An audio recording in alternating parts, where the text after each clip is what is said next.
So the IRS has been working on cracking down on high net worth individuals who have been avoiding paying taxes or hiding funds, whether through businesses or personal means. And according to the IRS, this has actually been working really well. The IRS has collected $160 million in back taxes by cracking down on millionaires. Now, to explain the situation, the IRS has started cracking down on people who are avoiding taxes, with the funding for this specifically coming from the Inflation Reduction Act that Joe Biden passed on August 10th of 2022. This act has a total of $891 billion in it total, going towards a lot of things like infrastructure rebuilds, clean energy, direct payment and loan forgiveness for PPP loans, and also about $80 billion going towards the IRS, which will help them hire, I think it was 87,000 new employees in order to start going after people who had been avoiding taxes because previously they didn't have the manpower or the funding to be able to do that. Now, the $80 billion isn't just $80 billion in a year, it's $80 billion over the next 10 years. And the idea is that the government will be able to get money from people who have been avoiding paying their taxes and be able to use that towards economic or government-related policies that will reduce inflation for the rest of the population. For example, if the government gets money from millionaires who've been avoiding paying taxes, then the government doesn't have to print more money in order to be able to pay back its debts, and that will help inflation ease off a little bit because the government is not printing money. And as for why this is happening, this is actually part of a larger crackdown. The crackdown is part of a larger effort by the IRS, bolstered by $60 billion in the funding from the Inflation Reduction Act, which we just talked about, to close the estimated $688 billion gap between taxes owed and what the agency actually collected in the year of 2021. Basically, the IRS has an estimate that out of all the people that are in America, this is how much money we should be making. And it gets that primarily, I think, from employment data and probably some economic estimates as well. However, they know what they should be collecting in a general ballpark, and then they know what they actually collected in the fiscal tax year of 2021, and there's a $688 billion discrepancy between those two. And $688 billion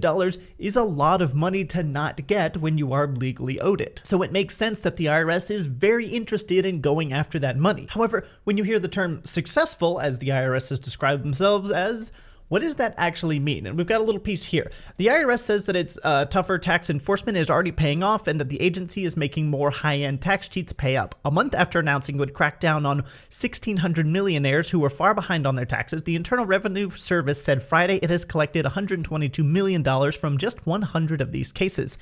That's on top of $38 million in back taxes. The IRS has already collected from 175 millionaires. It brings the recent rake of back taxes from rich households to $160 million. IRS Commissioner Danny Werfel said. The funds that we've collected should give you a fairly good idea of how much money is on the table for us, Werfel said.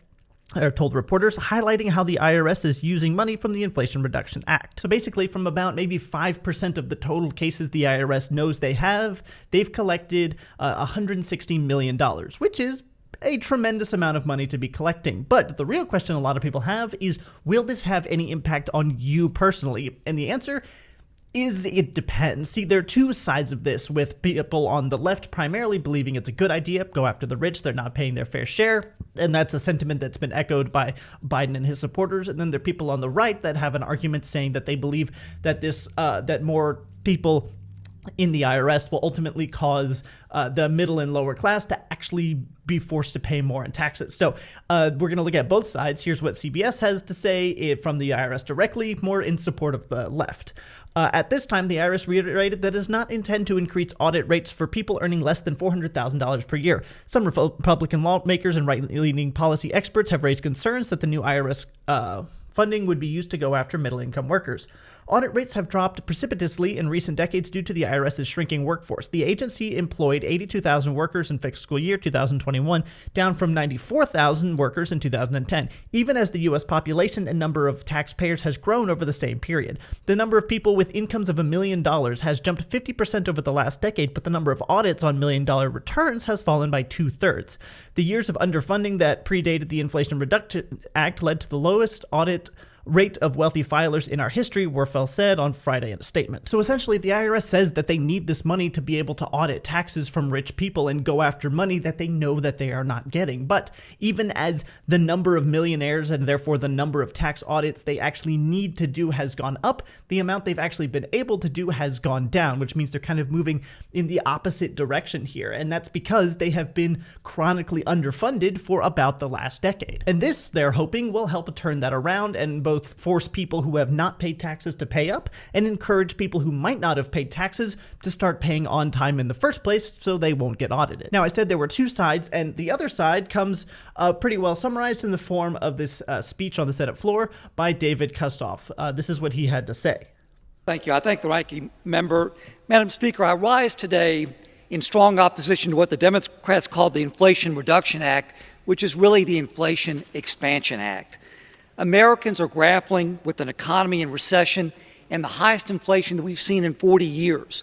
We're experiencing worker shortages, empty grocery shelves, and higher energy prices.